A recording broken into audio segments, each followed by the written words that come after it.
On New Year's Day, New York made moves to give early intervention providers a raise.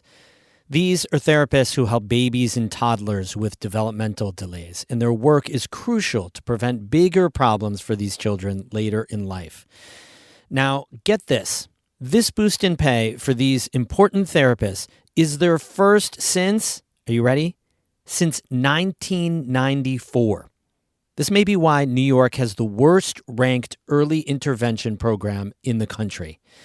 But the raise isn't making these therapists as happy as you'd think. We explain why on today's Story of the Day.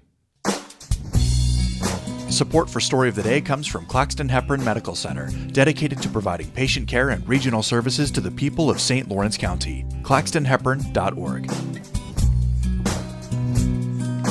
Hey, I'm David Sommerstein. It's Thursday, January 9th. First up, state lawmakers returned to Albany yesterday to kickstart this year's legislative session. Democrats remain in control, but have lost their supermajority in the Senate. As lawmakers were sworn in yesterday, Democratic Senate Majority Leader Andrea Stewart-Cousins vowed to enact policies focused on affordability. We know families are still feeling the pinch.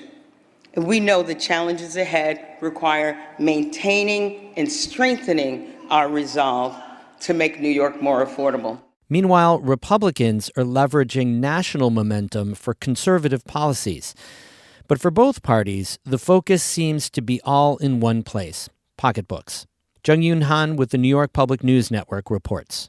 At a news conference Friday, State Assembly Speaker Carl Hastie gave New Yorkers a taste of what to expect from Democrats this year. I don't want to spoil anything, but I think people are going to be pleased to see how much of a concentration we're really going to have on trying to put money back into people's pockets. Both parties are pushing hard for policies that address affordability this session. That's because Democrats, like Assemblyman John T. McDonald III, are keenly aware that Republicans across the country won on promises to tighten border policies and improve the economy. I've always known that affordability and safety are the most important issues in people's minds. And we need to make sure that we are walking the walk and talking the talk when we come to those terms. That's why Governor Kathy Hochul is teaming up with state Democrats to work on a, quote, affordability agenda for the legislature to consider. That includes sending rebate checks of up to $500 for qualifying families and individuals, expanding the state's child tax credit system, and increasing access to child care. State Senator Michelle Hinchy, a Democrat, says affordable housing policies and expanding access to sewage and water are crucial to reduce the cost of living. We have to do a lot more to make sure that we have programs that make it easier to build new units in communities across upstate New York. But Republicans, like State Senator Tom O'Mara, say Democrats aren't making affordable policies. He points to their tax proposals and plans for renewable energy, which he thinks would negatively impact the state economy. I just don't think that the approach that the governor and the majorities have been taking is realistic.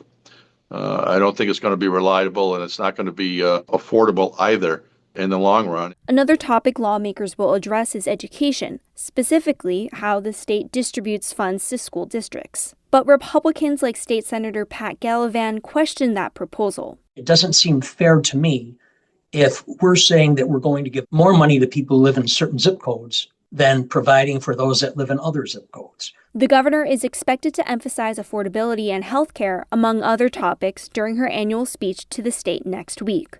In Albany, I'm Jung-Yoon Han with the New York Public News Network. Jung-Yoon is our new Albany Capitol reporter, taking over for Karen DeWitt, who retired last year.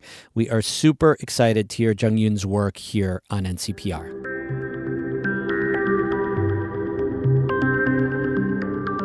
30 years of no cost of living increases are a big reason why there's a severe shortage of early intervention therapists in New York State today, and why New York's system is so bad. So on New Year's Day, the state finally paved the way for a boost in pay. Should be a time of celebration for the early intervention community, right? But it's not, because of what else is included in that paperwork. Amy Feiereisel reports. Last spring, early intervention providers lobbied for an 11% increase in how much the state pays them for their services. What they got was a 5% increase, which was passed in the state budget last April. Providers expected the eagerly awaited change to come within a few months and be retroactive. That money was allocated, so we assumed that we were going to get it sometime, but that's not what happened. That's Tracy Harris, an early intervention therapist and the owner of Building Blocks in Watertown. As the months rolled through the summer and the fall with no rate increase, frustration mounted. Last month, Bridget Hurley spoke at a meeting of the Early Intervention Coordinating Council, a state advisory board. Hurley advocates for children with developmental delays and disabilities. The stalled implementation of a 5% rate increase is the latest evidence of the need for a thorough study of how to build a strong and effective EI program. Because New York has a pretty bad one, said Hurley. The state is ranked 50th, last in the United States, for delivery of early intervention services. Then last week, on New Year's Day, the state finally asked federal Medicaid to approve the 5% increase. That should have been a relief, a happy moment for providers. Except the amendment is retroactive to October instead of April. That's 5 months of back pay lost. And October is when providers started having trouble getting paid at all. The bigger issue with this is that October is when they implemented the Early Intervention Hub. The EI Hub is a new software system the state rolled out to manage all of New York's early intervention. The trouble is, it doesn't really function. And since October 15th, therapists and agencies haven't been getting paid for a lot of their work. Some have reported up to 90% of their claims being rejected.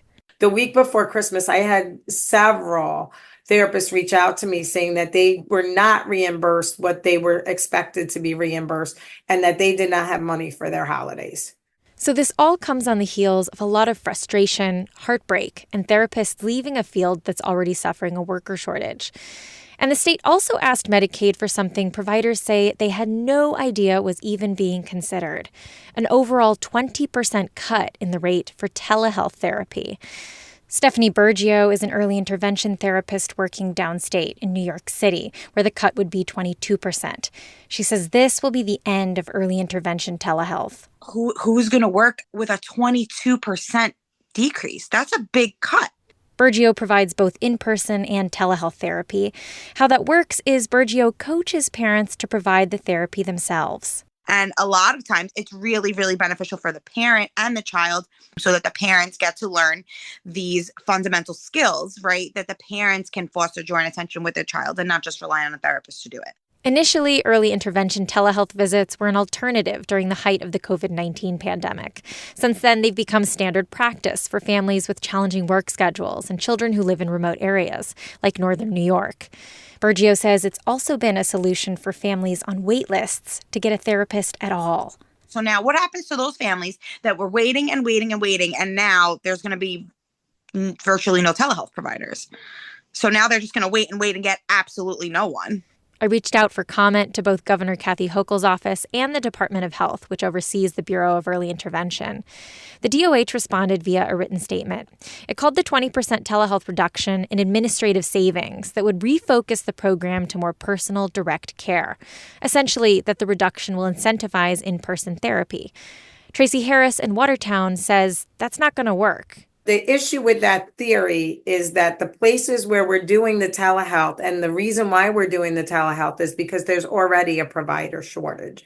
She says the telehealth rate cut will just mean that fewer children are helped in some of the areas, like the North Country, where therapy is the scarcest.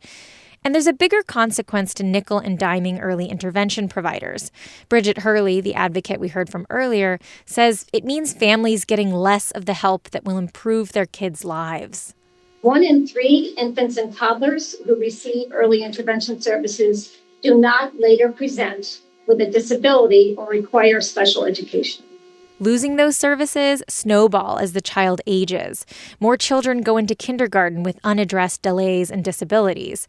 Taxpayers then pay a much bigger bill for years of in-school therapy and teacher's aides. Therapist Stephanie Bergio says this feels like a nail in the coffin moment for early intervention overall. and then you're going to cut telehealth by 22% on top of already not being paid. It's just a recipe for disaster and a recipe for the whole system to crumble, because therapists are not going to want to work under these circumstances. There are 90 days available for public comment on the plan the state submitted to Medicaid. Amy Feiereisel, North Country Public Radio. We have more news all the time on our website, ncpr.org. Music today by Alan Dunham of South Glens Falls and Caitlin Scholl of Lake Placid. I'm David Summerstein, North Country Public Radio.